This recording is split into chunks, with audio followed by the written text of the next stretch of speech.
Hello guys, welcome to एजुगिरी। I hope all for doing great. एजुगिरी पर जो द हिंदू का एनालिसिस होता है वो हर रोज 6 PM पे होता है, जिसके अंदर हम नोट्स भी बनाते हैं और मैं चीज़ें आपको समझा भी देती हूँ। आपको एनालिसिस कैसा लग रहा है ये कमेंट्स में ज़रूर बताना।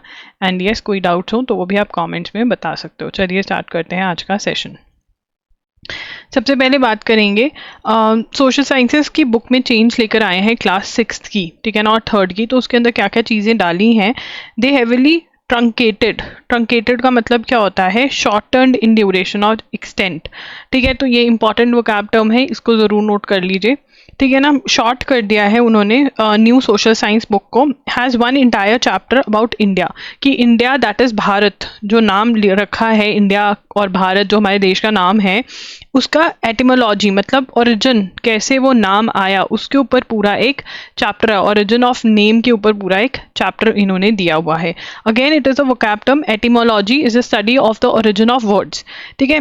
उसके बाद ये एटिमोलॉजी आप बाद में लिख लेना, आपके नोट्स में ही जाएगा ये, तो वहाँ पर आप मेंशन कर लेना। Citing referencing from ancient Indian text, Mahabharat, Vishnu Purana, इन सब में कि कश्मीरा का नाम है, दैट इज कश्मीर का नाम, कुरुक्षेत्र जो अभी प्रेजेंट है हरियाणा में है, वांगा जो कि बंगाल में है, प्रागज्योति जो कि असम है। तो इन सब के नाम और इन सब की डिस्कशन करी है। उसके बाद the beginning of Indian civilization starts with the quote from the late BB Lal, a former archaeological survey of India chief who had excavations at Babri Masjid. तो जो राम जन्मभूमि वाला डिस्प्यूट है, बाबरी मस्जिद वाला डिस्प्यूट है, उसके अंदर बोला गया था कि कोई भी ट्रेस नहीं है हिंदू टेम्पल का। However he said there was temple pillars basis at the site. He also studied the Indian, तो उन्होंने मतलब ऐसा बोला था, वो इन्होंने पूरा डाला है उसके अंदर। एंड फिर उसके बाद इन्होंने मेंशन किया चालुक्यास के बारे में, कालिदासा, गुप्ताज, पल्लवाज, इनके बारे में एसएसटी की बुक में मेंशन हुआ है, ठीक है ना।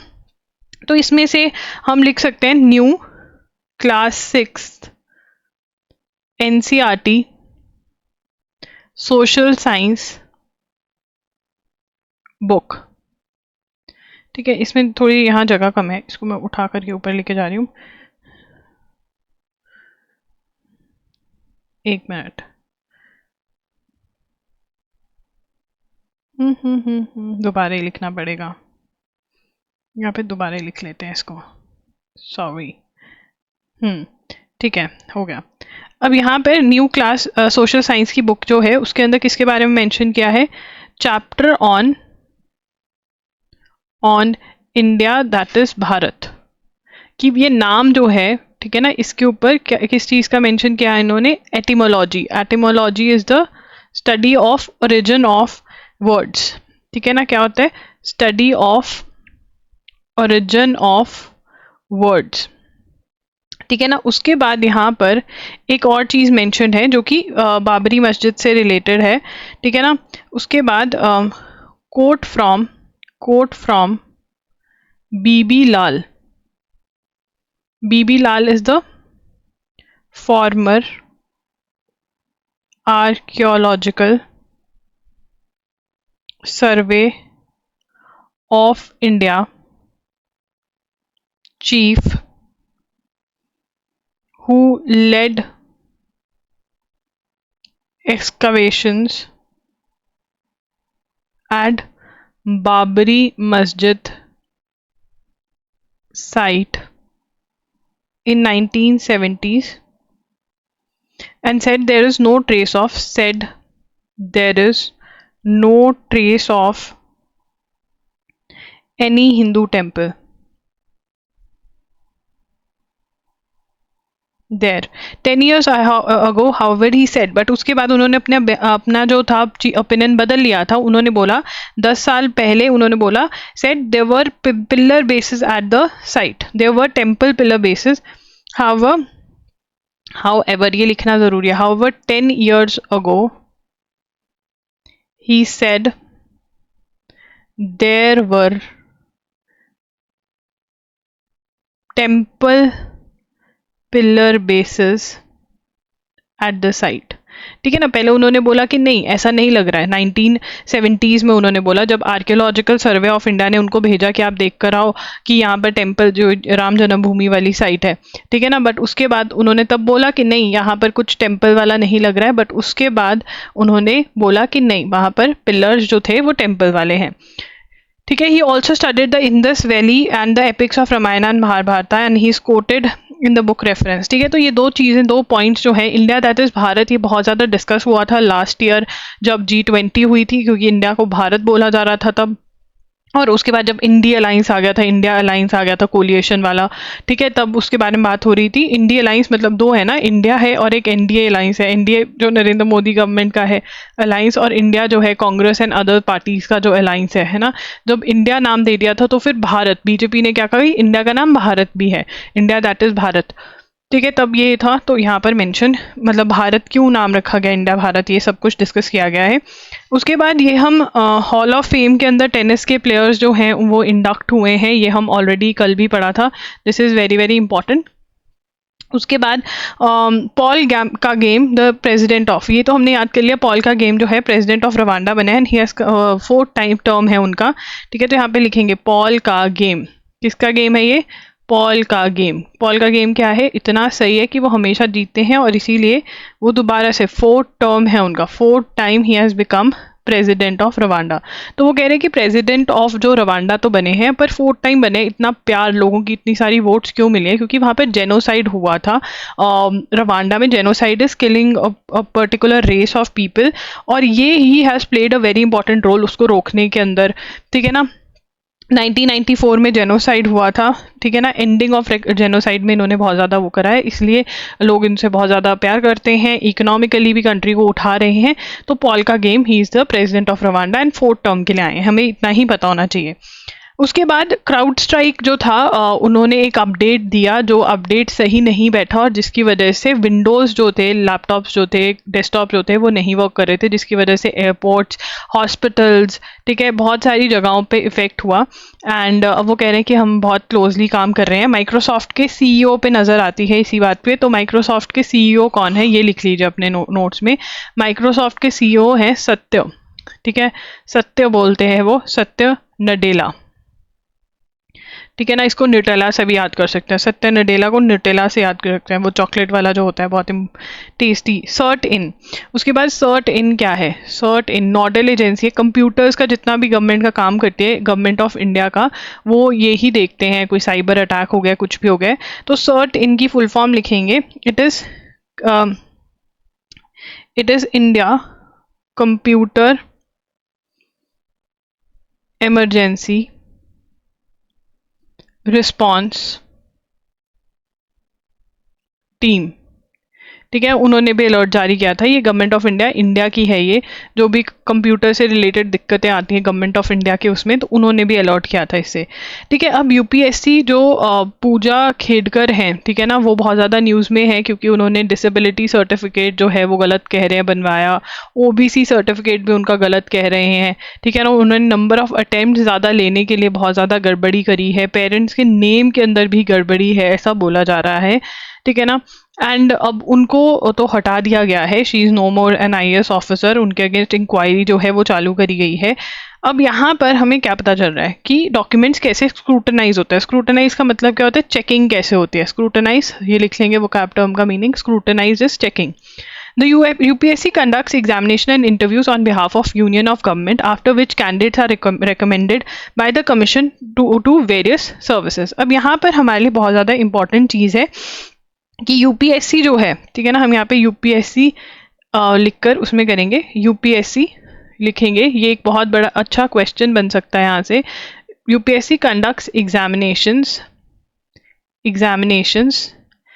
And interviews on behalf of union government.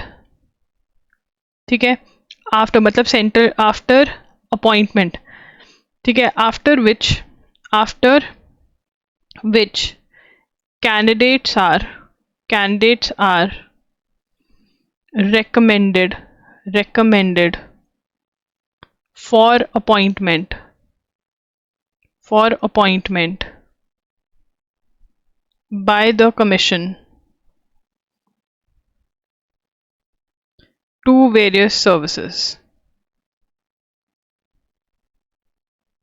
ठीक है ना। मतलब यहाँ पर ये क्या बता रहे हैं कि यूपीएससी जो है एग्जामिनेशन किसके बिहाफ पे कंडक्ट करता है, गवर्नमेंट ऑफ इंडिया के बिहाफ पे, ठीक है ना। और फिर वो डिफरेंट सर्विसेज, आईएफएस है, आईएएस है, आईपीएस है, पुलिस सर्विसेज हैं, उनको रेकमेंड कर देते हैं जब एक बार उसे इलेक्शन हो जाती है, ठीक है। एग्जाम, इंटरव्यू, ये सब कौन करता है, commission, UPSC. At the examination stage candidates have to submit document supporting their claims for reservation under various categories.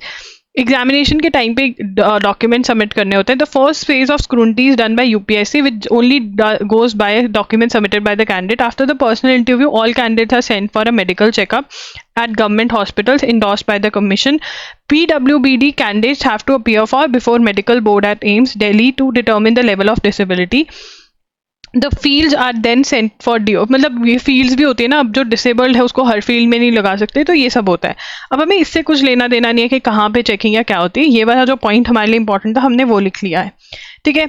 उसके बाद आगे चलेंगे। The world economic forum report of 2024 on global gender gaps recently ranked India at 129 out of 146। अब इसके अंदर कुछ positive चीज़ें भी दिखी हैं, रैंक में भी इंडिया का नीचे ऊपर हुआ हो, पर पॉजिटिव चीज़ ये दिखी है कि गर्ल्स जो हैं वो चाहे प्राइमरी एजुकेशन हो, चाहे सेकेंडरी एजुकेशन हो, चाहे हायर एजुकेशन हो, चाहे ग्रेजुएशन हो, मतलब ठीक है ना, वहाँ पर इंक्रीज नंबर इनरोलमेंट्स में इंक्रीज दिखा है। बल्कि लड़के अपनी पढ़ाई पूरी नहीं कर रहे हैं, ठीक है ना, लड़कियां अपनी पढ़ाई पूरी कर रही हैं और लड़कियों की ज़्यादा इनरोलमेंट है इनफैक्ट। तो जेंडर गैप क्या होता है कि लड़की और लड़के में फ़र्क, ठीक है ना। बट यहाँ के बाद उसके बाद फ़र्क आ जाता है ऑब्वियसली। अगर हम जॉब्स में देखें तो आज भी जॉब्स के अंदर ज़्यादा आपको मेन ही मिलेंगे, वुमेन नहीं मिलेंगी, ठीक है ना। वुमेन जो होंगी वो घर ही संभाल रही हैं, मेन जो है वो ज़्यादा कर रहे हैं, ठीक है ना। और वुमेन जो है वो, अब ये भी एक इशू हो गया कि वुमेन जो है उसको अपना करियर भी देखना पड़ रहा है, ठीक है ना, करियर ओरिएंटेड भी होना पड़ रहा है, होम भी देखना पड़ रहा है, एंड अगर बच्चा है तो बच्चा भी देखना पड़ रहा है। बट हाँ, मेजरली हमें मेन दिखेंगे जॉब्स करते हुए, वुमेन अभी भी कम ही हैं। बट एजुकेशन में ऐसा नहीं है, लड़कियां बहुत ज़्यादा इन्वॉल्व हो गई हैं एजुकेशन में। उसके बाद with the decline in the education sector being one of the major reasons, India's rank slipped couple of places this year. तो अब यहाँ पर कौन लेकर आया, वर्ल्ड इकोनॉमिक फोरम की economic forum report of 2024 on global gender gaps. जो global gender gaps हैं उनके ऊपर बात करी गई है। जो ग्लोबल जेंडर गैप्स हैं, जो ग्लोबल जेंडर गैप में अगर हम इंडिया का बात करें तो इंडिया रैंक्ड 129 आउट ऑफ 146, ठीक है ना। 146 कंट्रीज थी तो 129 इंडिया का रैंक है। This is very very important, ये 100% आएगा, ठीक है ना। तो उसके अंदर ये बता रहे कि एजुकेशन में तो अगर हम देखें तो बच्चे बढ़ ही रहे हैं, स्पेशली गर्ल्स जो हैं वो बढ़ रही हैं। बट हम ये भी देखें तो गर्ल्स हैं वो स्टेम वाले सेक्टर में ज़्यादा नहीं जा रही है। STEM is engineering, maths, technology, इन सब वाले सेक्टर में, इन वाले सब्जेक्ट्स में ज़्यादा नहीं जा रही हैं, या फिर पीएचडी अगर करना हो तो ये वाली चीज़ों में कम है, ठीक है। बट येस, जेंडर गैप के अंदर हमें यही पूछेंगे, यही मेन इंपॉर्टेंट है, और कुछ चीज़ें आपको नहीं पता रहनी चाहिए। अब ये वाली चीज़ है, मैं स्लो थोड़ा सा निकाल देती हूँ यहाँ से। दीज थिंग्स जो एनएल सैट वाले बच्चे हैं वो ज़रूर ये पढ़ें, मैं धीरे धीरे निकाल देती हूँ, आप वीडियो पॉज करके इसको पढ़ लेना। अब उसके बाद अ study published recently has looked at morbidity transition across states. अब जहाँ पे जो डिजीजेस, लाइफ थ्रेटनिंग डिजीजेस होती हैं, वो कह रहे हैं कि नॉन कम्युनिकेबल डिजीजेस जैसे बीपी, डायबिटीज़, ये सब जो हैं ये बढ़ गई हैं, ठीक है ना। ये एक बहुत ही बड़ा इंक्रीज देखने को मिला है, ठीक है ना। तो यहाँ पे लिखेंगे a study published to look at morbidity transition across states between 1995 to 2018, ठीक है ना। तो यहाँ पर relying on 1995, 2014, 2004, 2018 NSSO data. NSSO is National Sample Survey organisation, ठीक है।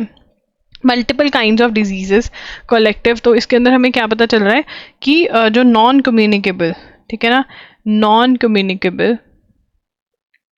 कम्युनिकेबल डिजीजेस हैव इंक्रीज्ड, ठीक है ना। और हाईएस्ट जो स्टेट सबसे ज़्यादा जिसमें हाईएस्ट कहाँ पर है, केरला में सबसे ज़्यादा है, केरला में सबसे ज़्यादा है। तो हमको यही डाटा पता होना चाहिए कि ऐसी सी कुछ सर्वे हुई है। नॉन कम्युनिकेबल मतलब जो आप अगर किसी को डायबिटीज़, आप उसके साथ बैठ जाओगे तो आपको डायबिटीज़ नहीं होगी, बट अगर किसी को कोविड है, आप उसके साथ बैठ गए, बहुत हाई चांसेस है आपको भी कोविड हो जाएगा। So that is communicable, right. Difference between communicable and non communicable has become easy after Covid. चलिए, तो ओबीसी कैसे पता चलता है? ओबीसी जो है मतलब अदर बैकवर्ड क्लासेस की जो रिजर्वेशन है वो 1993 के अंदर आई, ठीक है ना। और 1993 के अंदर ये भी बोला गया कि जो क्रीमी लेयर है, क्रीमी लेयर किसको बोला जाता है? क्रीमी लेयर मतलब जो और वेल ऑफ फैमिली से ओबीसीज हैं उनको रिजर्वेशन नहीं दी जाएगी, ठीक है ना, ये बोला गया। तो आइए इसको पढ़ लेते हैं। A series of contradictory positions taken over in the past few years has obscured how the union government determines which candidates from other backward class communities can be allowed to claim reservation for jobs in civil services। ठीक है, कैसे एक तो OBC Kota जो है, तो यहाँ पर हम हेडिंग देंगे ओबीसी कोटा। सबसे पहले ओबीसी कोटा स्टार्ट कब हुआ? ओबीसी कोटा 1993 में इंट्रोड्यूस हुआ, इंट्रोड्यूस्ड इन 1993, ठीक है ना। Excluded people from creamy layer. अब क्रीमी लेयर कौन सी होती है?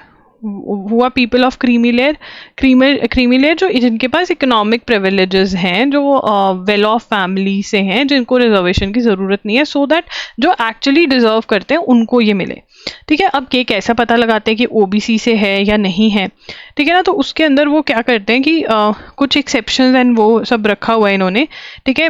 अब इसके अंदर ये पढ़ लेते हैं। OBC families ineligible based on their education 10 children of people इन, ठीक है। अब यहाँ पर नॉट एलिजिबल, तो थर्ड पॉइंट लिखते हैं नॉट एलिजिबल, जो एलिजिबल नहीं है। कौन एलिजिबल नहीं है? The some OBC families occupation based on occupation पे जो children of people in constitutional posts senior central and state government employees, members of armed forces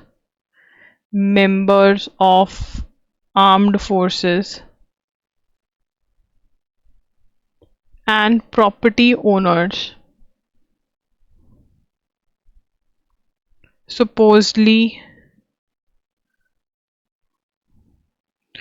ठीक है, owners not included of a prescribed limit, ठीक है ना। एक particular से ज़्यादा प्रॉपर्टी है, नॉट एलिजिबल, तो वो जो हैं दे आर नॉट एलिजिबल, ठीक है। उसके बाद for other OBC candidates those parents are salaried professionals, business owners, farmers और simply not part of initial exclusions the ₹8 lakh limit includes parental salaries. तो पेरेंटल सैलरी, अगर सैलरी तो और लिमिट क्या है? सैलरी पे लिमिट जो है वो क्या है? ₹8 लाख। अगर ₹8 लाख से ज़्यादा आपकी इनकम है तब भी आप नहीं आते उसके अंदर। तो वो कह रहे हैं कि ये तो दो तरीके हो गए कि इनको एक्सक्लूड किया हुआ है, इनकम भी लगाया हुआ है, ये गलत है। तो हमें पता होना चाहिए कि ये दो क्राइटेरिया सेट किए हुए हैं, ठीक है। इतना ही पता होना चाहिए अभी हमें। और ये वही पूजा खेड़कर का जो इशू है उससे रिलेटेड ही ये बात हो रही है। Union health ministry on Saturday dismissed a study reporting a higher number of deaths in 2020 during COVID-19 pandemic. तो ये ना 2021 में बहुत फेमस हुआ था, एक एनालिसिस किया था यूएसए वगैरह, वर्ल्ड में ये पूरा फेमस हुआ था। आई थिंक डब्ल्यूएचओ का ये एनालिसिस हुआ था और डब्ल्यूएचओ ने बोला था कि इंडिया के अंदर बहुत सारी डेथ्स हुई हैं और जो ऑफिशियल नंबर था और जो डब्ल्यूएचओ का इंडियन गवर्नमेंट का ऑफिशियल नंबर था, इंडियन गवर्नमेंट का जो ऑफिशियल नंबर्स दे रहे थे डेथ्स का, और जो WHO का नंबर था उसमें बहुत ज़्यादा फर्क था, ठीक है। उसके बाद इंडियन गवर्नमेंट ने कहा था कि the way the data has been collected by WHO, कि उन्होंने मीडिया हो गया, उन्होंने मतलब बहुत local resources and non reliable resources से डाटा इकट्ठा किया था, जिसके अंदर रेपिटेशन होने की भी बहुत ज़्यादा चांसेस थे, ठीक है। तो अब ये दोबारा से आ गया है। इसमें बोला जा रहा है the ministry said the study published in Science Advances a peer reviewed scientific journal, एक जर्नल के अंदर American Association for Advancement of Science, उन्होंने क्या बोला है, it is strongly asserted that an excess mortality deaths जो हुई 11.9 लाख डेथ्स हुई हैं, ये रिपोर्ट किया गया। इंडिया ने कहा कि ये बिल्कुल मिसलीडिंग है, ठीक है ना। जो कोविड उस साल में वैसे डेथ्स और भी हुई थी, बट कोविड से जो डेथ्स हुई वो 5.3 ही हुई हैं, ठीक है ना। तो यहाँ पर लिखेंगे 11.9 lakh deaths reported due to covid in 2020 says science advances। अब सबसे पहले साइंस एडवांसेस क्या है, और journal published by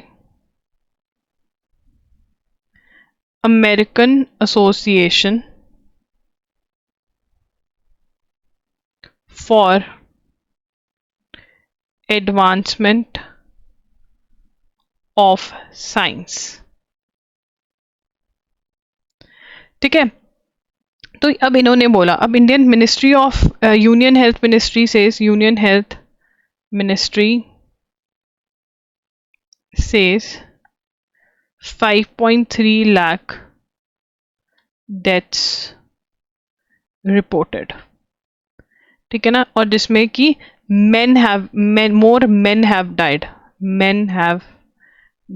more men have died plus older age group, ठीक है ना। ओल्डर एज ग्रुप ज़्यादा डेथ्स हुई हैं, और ये कह रहे हैं कि वुमेन की ज़्यादा डेथ हुई है, बच्चों की। The paper said excess morality was greater in women younger age group. यहाँ पर ये क्या कह रहे हैं, और ये क्या कह रहे हैं, ये मिनिस्ट्री ये कह रही है, paper says more women and younger age group died, ठीक है जी। उसके बाद आगे चलेंगे। So that's it guys. loggery.in पर जो आपका जून का पूरा कंपेडियम है वो परसों से पार्ट 1 डल जाएगा, तब आप ले सकते हैं। कुछ और लेना तो loggery.in पर चले जाइए। And yes that's it. Session कैसा लगा कमेंट्स में ज़रूर बताना। बाय।